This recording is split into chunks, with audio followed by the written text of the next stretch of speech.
God is never caught off guard.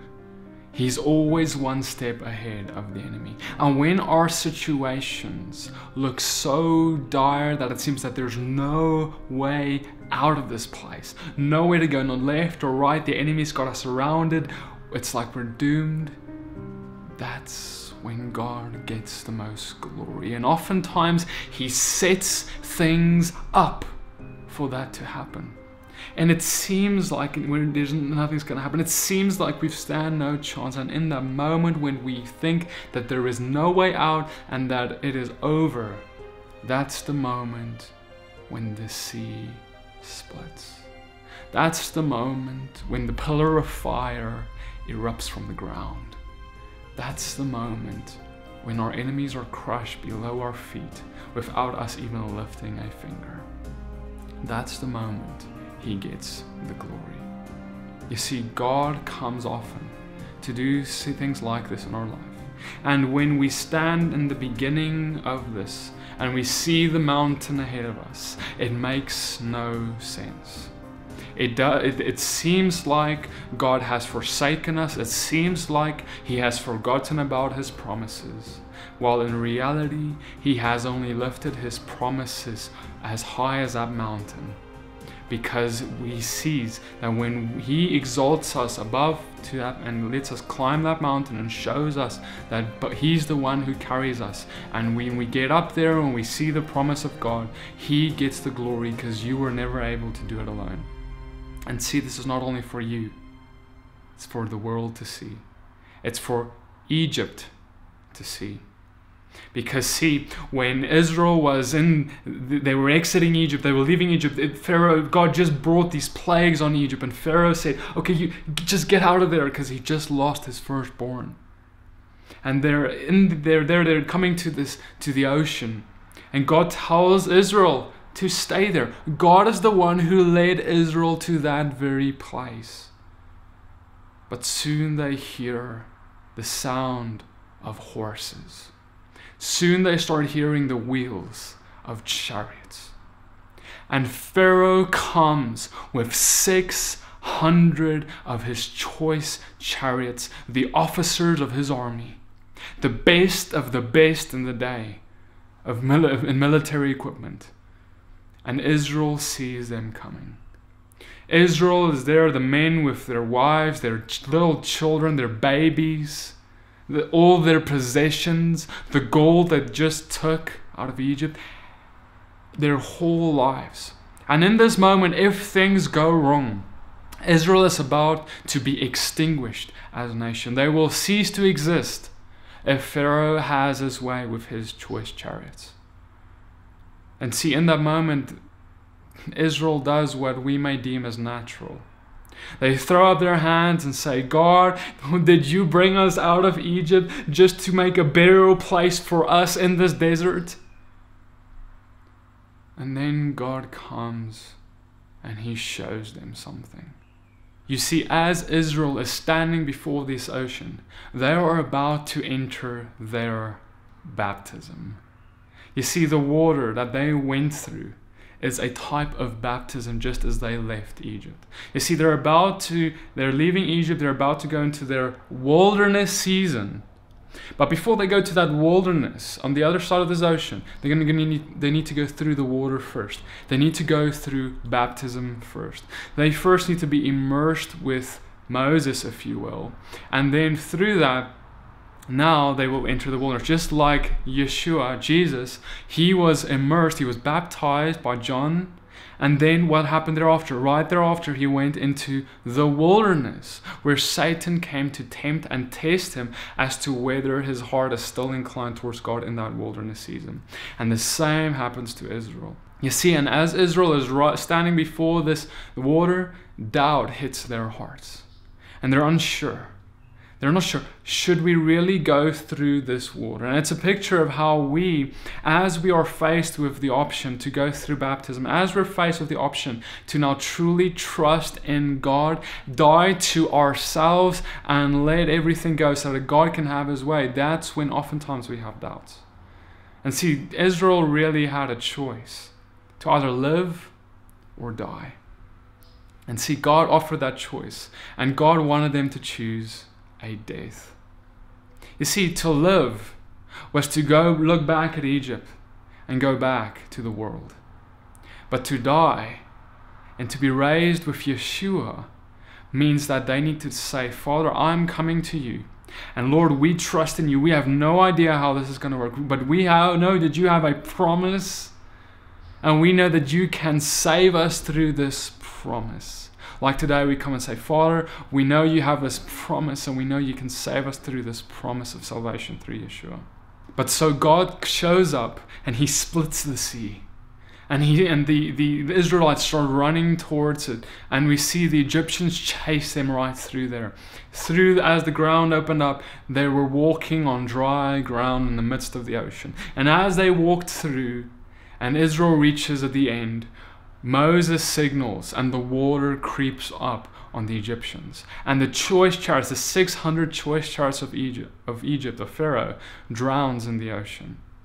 Israel, of course, praises God. We read how, and Israel saw the great work which Yahweh had done in Egypt, and the people feared Yahweh and believed Yahweh and his servant Moses.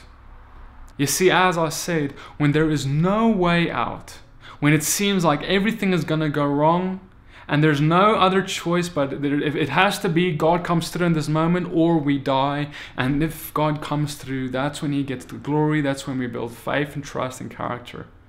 Because now we can see how God is. We can see that he does come through when things go wrong. You see, if God never went and directed Israel to that place before the ocean where they were locked in, they had nowhere else to go. And if God didn't send them through the ocean and save them that way, trapped Egypt and Pharaoh and destroyed them that way, Israel would have never experienced and witnessed the power, the mercy, the grace, and the faithfulness of God. And similarly, when we are entrapped, when we see this ocean in front of us and the enemy behind us and we're surrounded, we've got nowhere else to go, we have only God left, we need to exalt, we need to rejoice in our tribulation. The scriptures say, rejoice in your tribulation, for it builds endurance. And endurance, when it comes to fulfillment, it builds character. And when character comes to fulfillment, it brings hope. And hope does not bring us to shame. You see, endurance means I have seen God do it before, he will do it again. Therefore, next time this trial comes, I will endure. And then that endurance comes and it builds my character, because now my character is one that trusts and believes in God. And because my character is of that nature, now I will hope. I will have hope in God. I will have faith. I will not be dismayed when the enemy surrounds me, but I will smile in his face because I know my God is bigger. But see, you will never be able to build endurance, character, or hope if you do not allow God to bless you. If you do not allow God to come and build your faith and exalt you amongst the nations, because he is your God and he is the one that delivers. You see, tribulation is incredibly important in our lives because it humbles us. You see, as I've said in my previous teaching of the end times Passover, when God took Israel out of Egypt, it wasn't enough to just take Israel out of Egypt. He needed to then also come and remove Egypt from Israel. And so similarly today, we need to allow God to move in us, to direct us, and to do things like what he did with Israel in the splitting of the sea in our life. Because that's how he humbles us, because now it's not up to us and just us anymore. We know we need him. And that means that he starts removing Egypt from us, because Egypt is a place of pride. It is a place where Pharaoh in Egypt, Pharaoh believed that he was like God. Pharaoh believed that he was a god, in fact. And so that prideful spirit of Egypt, God wants to remove from us, where we will stop believing that we are God and we can our own God and we can figure everything out alone. He wants to remove that from us and show us, no, without God you are nothing. Without God you can't even breathe your next breath. Because see, if nothing ever went wrong, if everything was always smooth sailing, if God just took Israel straight line to that promised land, there was no tribulation, no wilderness experience, if you will, then they will fall away. They will think that they don't need God. If everything is provided for by nature, they will think they don't need Him. But God needed to try and test them so that they can see Him come through. So brother and sister, if you never have tribulation or trial in your life, that is one of the biggest curses you can have. Because you'll think that I don't need God. I am my own God. I can provide for my own family. I can work. I can have lots of money. I can do whatever. I don't need God. But if everything always goes smooth sailing. But God in His mercy, actually, it's grace to have tribulation. That's why the apostle says, rejoice in your tribulation, because it builds character. It makes you more like Yeshua. That's why even Jesus, even Yeshua Himself had to undergo trials and tribulation. Even God Himself in human form had to undergo that. And so when we are able to have sufferings with Christ like He did, it is a privilege. Because it means God cares to make us more like Him. It means He is changing our nature, because this fleshly nature, it needs to die. It needs to have a burial. And the only way that's going to happen is if we go through that sea, if we get baptized like Israel did. You see, the whole point of baptism is that it is a burial site for the old man, for the flesh. It kills the flesh, right? And when we are resurrected with Him unto new life, just like Christ was resurrected from the dead, baptism is the burial site. We're buried with Him. And so that means that we need to count it all joy when we are surrounded and we have nowhere place to go except through this lake, where we have to die so that we can live for Christ. So I want to ask you, maybe you have fear and worry and all these things because you haven't died yet. Maybe you're complaining and crying out, saying, God, oh, did you just bring me thus far just to let me die where I'm at right now? Are you saying that just like Israel did? Because maybe you are, because you had the same issue they had. Unbelief in God, fear, worry, and the reason for all of these things is they didn't want to die. They didn't want to get buried in baptism with Christ and raised again unto new life. Because see, it's a scary thing sometimes. It means a lot of things need to change. It means I need to give up control. But see, if you give up control, it's the biggest blessing ever, because you don't want to be in control. Trust me. You want God to be in control. If you are in control of your own life, it is a recipe for disaster. But if you let Him drive, it is the recipe of deliverance and victory. You see, Him being behind the wheel is the way that you get to the promised land. It is the way that you get freedom. So it's time to die and let Him drive. But the most amazing thing is, and this is also part of the grace of the Father, is that even while Israel was in their unbelief crying out to God and saying, God, did you just bring us here to make us die? In the midst of them saying that, God instructed Moses to take his staff and struck the sea, and the sea opened. You see, even in our heart's rebellion, even in our unbelief, even in our worry, fear, lack of trust in God, even in our unwillingness sometimes to actually die and give up control, even in all of that, God still comes through. He still comes and delivers, especially if He wants to teach us to start trusting and relying on Him more. You see, the Father's heart is for us to be more like Him. And so especially in the beginning of our journeys with Him, He will have so much grace for us and lead us through the exodus, the wilderness. And as long as we hold on to His garment and learn from the lessons that He's teaching us, we will receive the promised land. You see, Israel was not perfect from day one, far from it, in fact. They had so much Egypt in them that God had to take them through a purification process through that wilderness to take Egypt out of them before they can get to that land flowing with milk and honey. And so if you still have some Egypt in you, you're in good company. The patriarchs all had it. Israel all had it. But see, the most important thing is that we hold on to him. We do not rebel. We learn the lesson he's teaching us in this day so we can move on, so we can get through the wilderness. Because you don't want to die in the wilderness because you keep on complaining. You don't want to die there because you go your own way even though God said go this way. You don't want to die there because of your rebellion and because you simply don't want to die to yourself. Because dying to yourself is essential to live for him. Next up, what happens shortly thereafter is Israel actually comes and they start traveling and traveling and traveling. And after 3 long days, they start running out of water.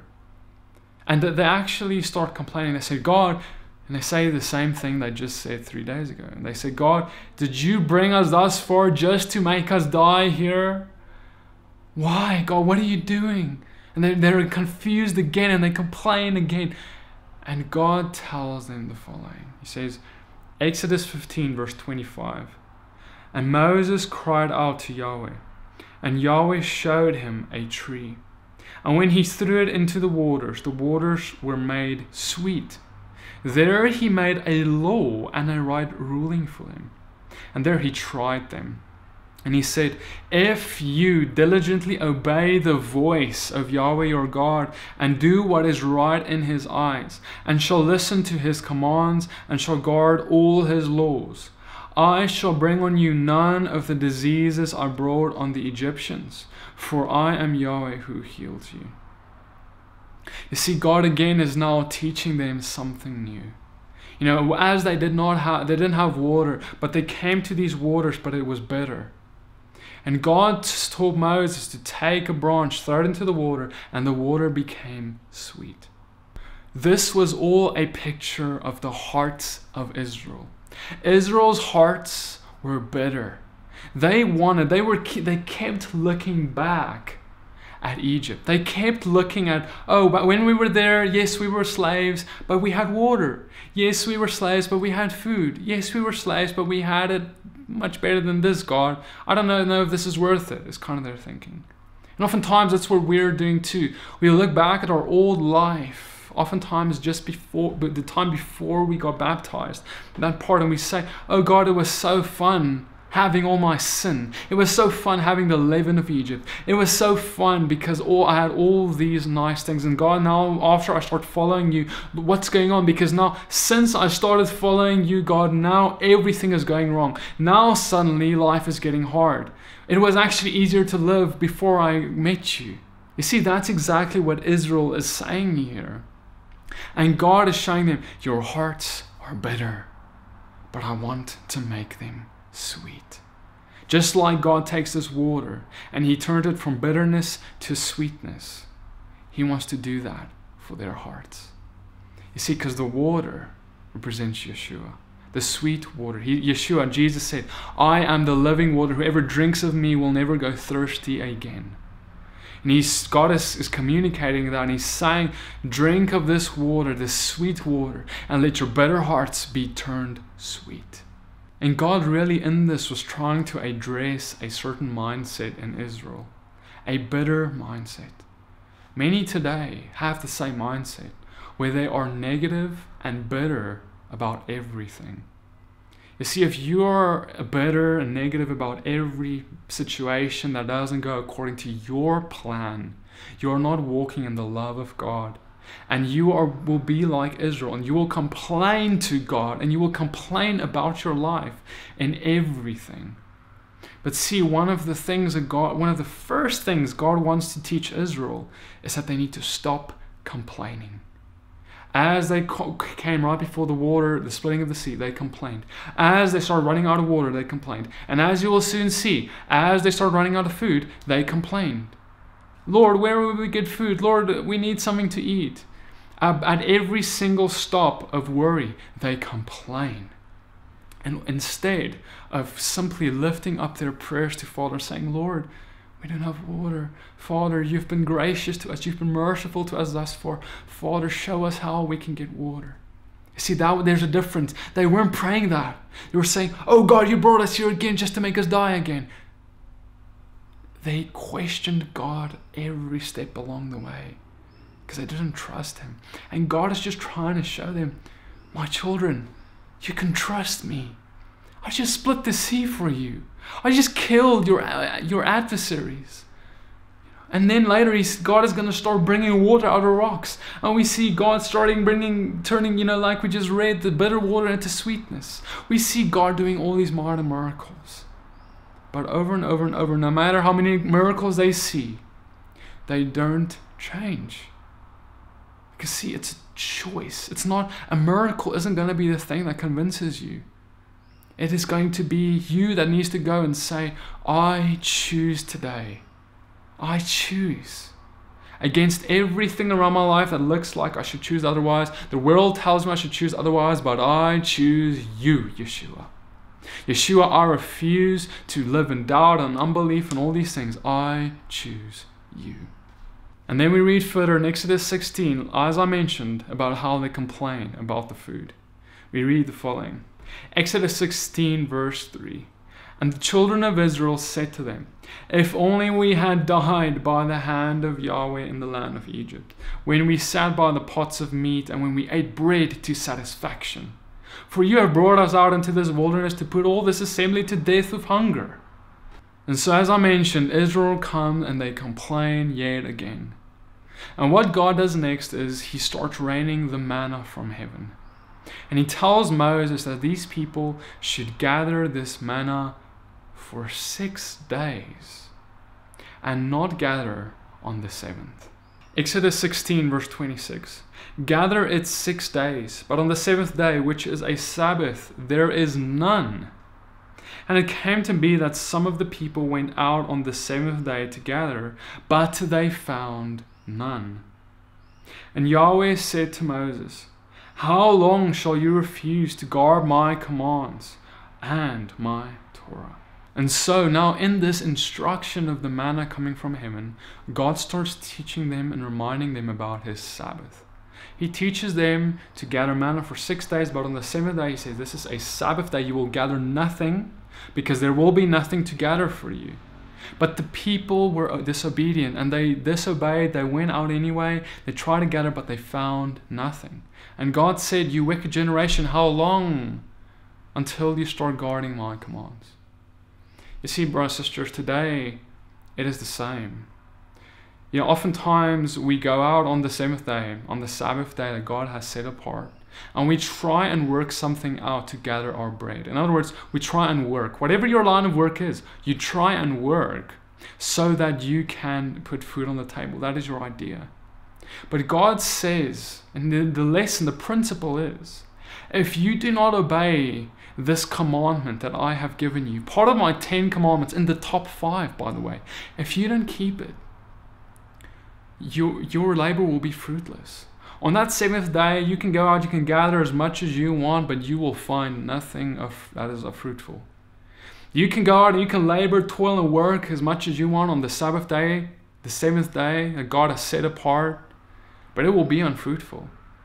I want to submit to you, many people have said, oh, but the Sabbath day, we need to keep that because we're not Israel, we're not part of the Jews and whatever. I want to remind you that the Sabbath day was given way long before this. It was given in Genesis 2 verse 3, while God created the heavens and the earth and everything therein. He created a specific day. The 7th day, he calls the Sabbath day, the day of rest. And God rested himself on this day and then expects us to do the same. You see, if we toss it aside and we say we don't need to keep the Sabbath because it's not for us, we are in active rebellion against one of the top 5 commandments of God. It is an incredibly dangerous place to live, and we will face the same consequences Israel did. We see that Israel, what happened next is when they tried to, God also told them, so on the 6th day, I'm going to rain more manna for you. He says, I'm going to give you more, an overflow of fruit for your labor. And that's going to carry you through the 7th day. So God is literally saying, I'm going to give you more money, if you will, for your work to carry you through the 7th day that you don't work. That's the principle. And that while Israel eventually learned the lesson that they will receive enough to carry them through the Sabbath day, they made another mistake. And this mistake was that they tried to store manna up for the next day. So they basically let's say on Monday, they would gather the manna, but they would try and gather more manna so they can store it so they can eat that same manna on the next day. Even while God told them, I am going to rain manna down from heaven for you every single day and you will not lack. So they had not a lack of trust and that God will provide enough for today, but they'd rather try to gather for tomorrow as well. The principle and the lesson is that we need to trust God for our bread. Our physical needs is provided by Him and Him alone. God will provide enough today, and we should trust Him for today. That means we're not allowed to worry about tomorrow. That's why He says, I will always provide your needs for today. Don't worry about tomorrow. And so in Exodus 16 verse 19, we read about how when they tried to gather the manna on the day and they tried to gather more than enough for the next day, when they left it over for the next day, it actually bred worms and it stank.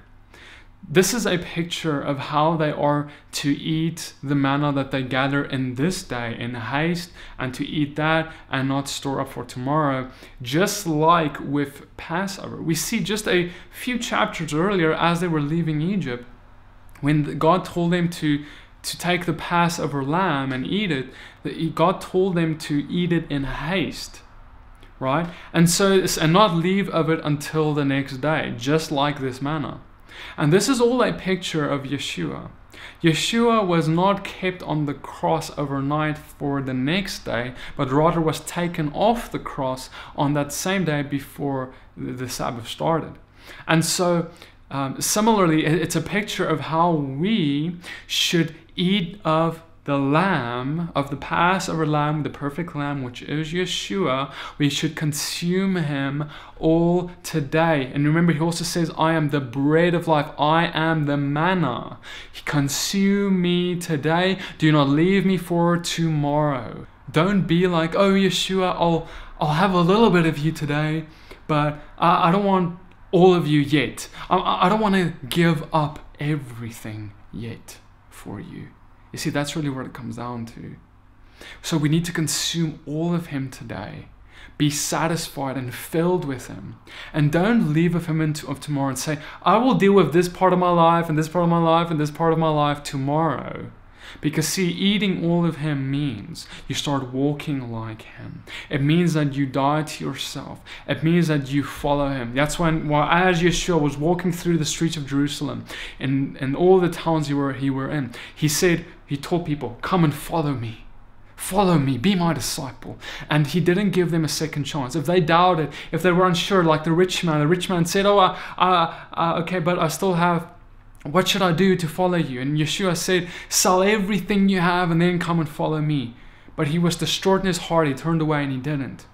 Because he held on to other things of this world still. In the same way, we need to eat all of Yeshua. We need to follow Him. We need to give everything up for Him. And in Exodus 17, we read yet again about how Israel grumbles against God. We read the following. Exodus 17 verse 3. And the people thirsted there for water. And the people grumbled against Moses and said, why did you bring us out of Egypt to kill us and our children and our livestock with thirst?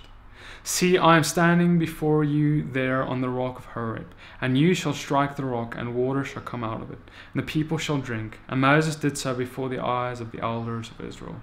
Really, at this stage, things are getting old. Because Israel is still complaining after everything that God has been doing. God brought the plagues on Egypt, the 10 plagues. He took them out of Egypt. He split the sea for them. He turned the water from bitterness into sweet water. He did all these things, and still the people are like, God, why do you bring us here to die?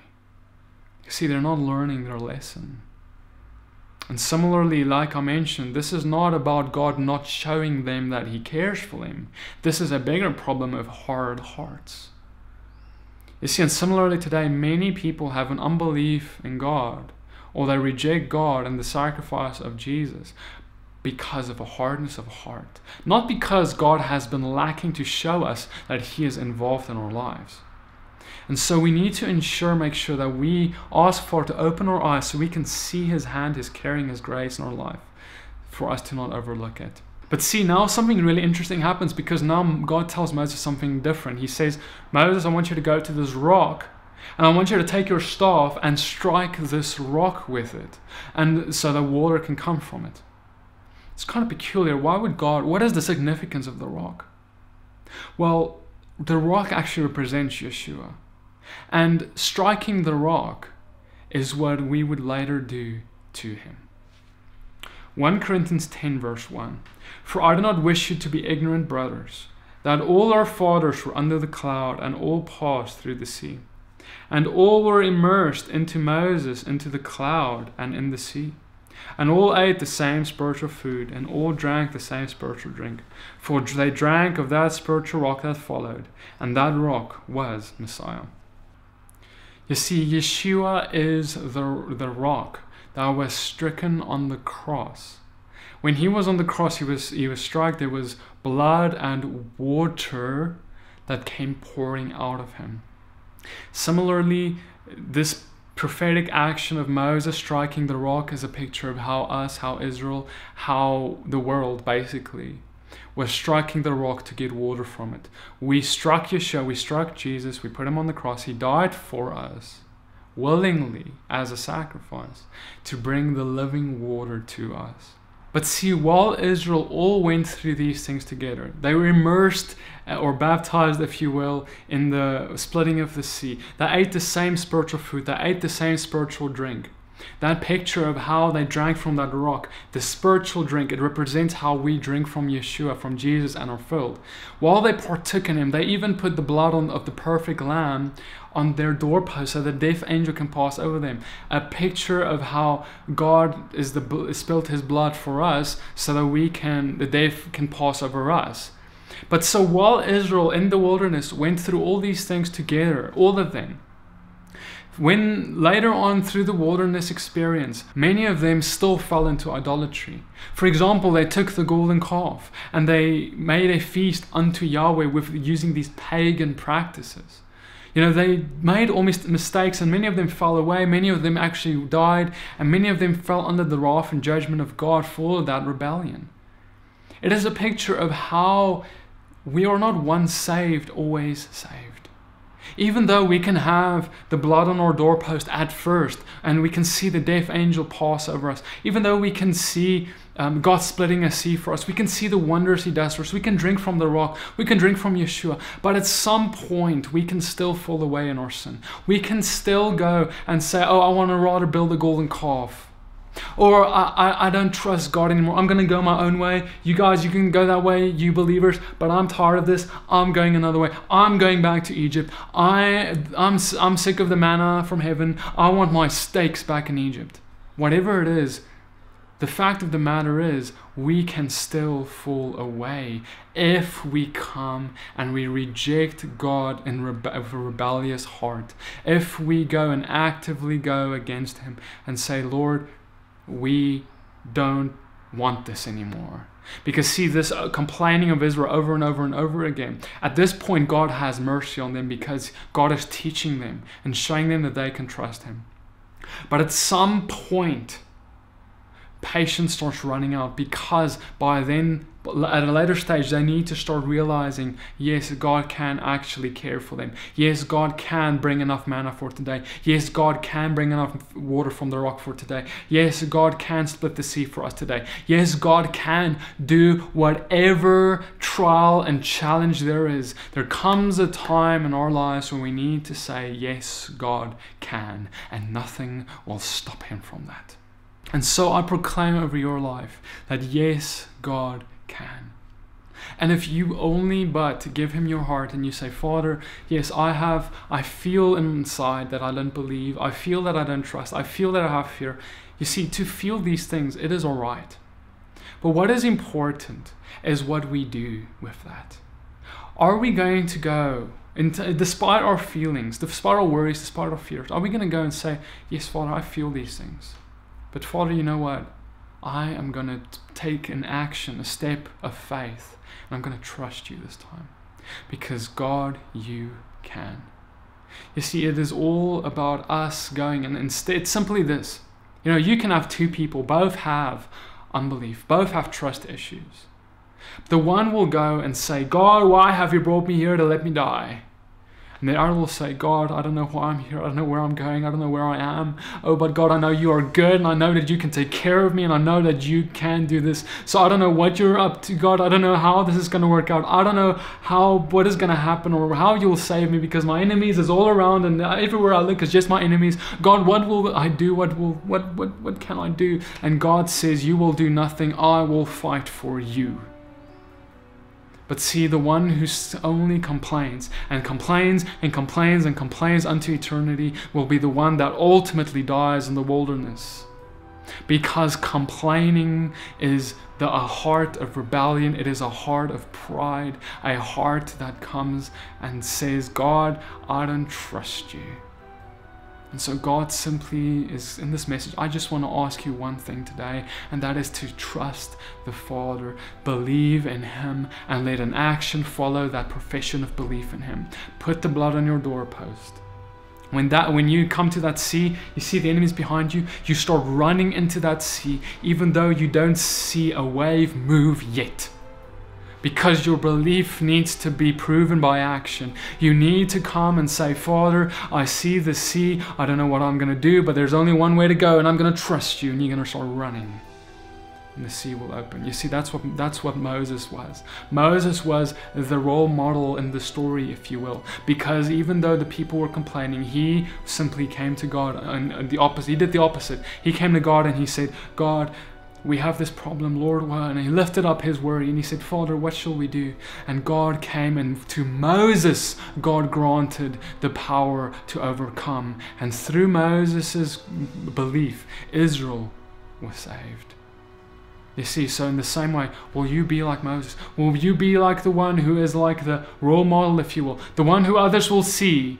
Because see, brothers and sisters, people are watching. And if it was not for Moses and his belief, the people would have probably died right there.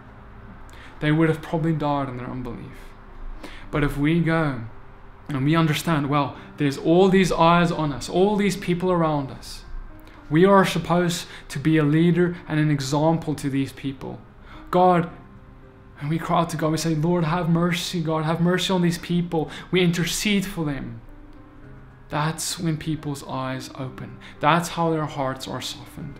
By coming and having patience, even though they don't deserve it. And so, be like Moses in that way, and ultimately be like Yeshua. Because that's what Yeshua did. Even though we were in our sin, even though we spit in his face, even though we put him on a cross and we struck him as the rock, he still died for us. Even though the people murmured and complained against Moses and Aaron, Moses still came up when they built that golden calf, and Moses said, Lord, if you want to take them out, you need to take me out too. And because of Moses' proclamation, God spared much of his wrath against Israel. Will you be that? Will you be the one that says, God, I will trust you, even though no one else will? May God bless you and keep you, shine his face upon you, lift up his countenance upon you, give you strength, shalom, and mercy.